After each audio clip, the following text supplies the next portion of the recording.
kwanza, tukisema watoto tunamaanisha watoto chini ya miaka 18, na Mheshimiwa Naibu Spika, sasa hivi kuna sintofahamu kubwa sana kwenye mitandao ya kijamii, hususan mtandao wa TikTok, ambao watoto chini ya miaka 18 wamekuwa wanaonekana wanaingia live na wanafanya matendo yasiyofaa pamoja na kucheza uchi, na ili watu wanalifahamu kwa sababu watu wengi tuko TikTok. Kwa hiyo serikali inachukua hatua gani ili kuwalinda watoto hawa dhidi ya wao kufanya either, kwa sababu wengine wanalazimishwa kufanya hivi vitendo na watu wengine, cheni ni ndefu sana Mheshimiwa Naibu Spika, lakini wengine wanafanya kwa kutokuwa na ufahamu wa kutosha.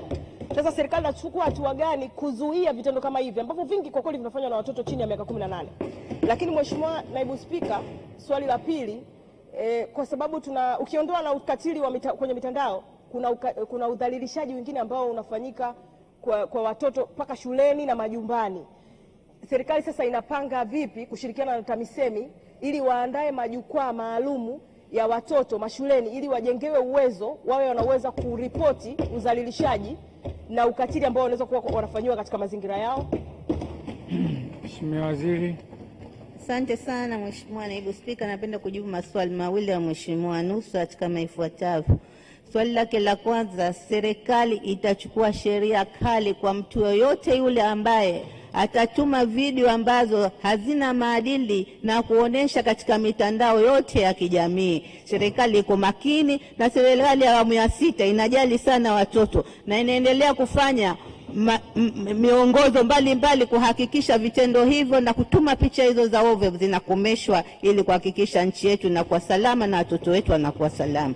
Swali lake la pili, Mheshimiwa Naibu Spika, serikali inashirikiana vizuri na ofisi ya Rais TAMISEMI kuandaa miongozo ya ulinzi na usalama kwa watoto pamoja na kuendesha majukwaa hayo kwa maafisa maendeleo ya jamii, kuwapa elimu ili kuhakikisha majukwaa haya yanaenda kwa usalama. Lakini pia serikali kupitia mabaraza ya watoto katika shule mbalimbali zikiwemo za msingi na sekondari, tuna mabaraza ya watoto yanayowawezesha watoto kujiamini, kujieleza na kuhakikisha kwamba pale wanapoona viashiria vya vitendo vya ukatili huweza kukabiliana navyo. Asante na shukuru Mheshimiwa.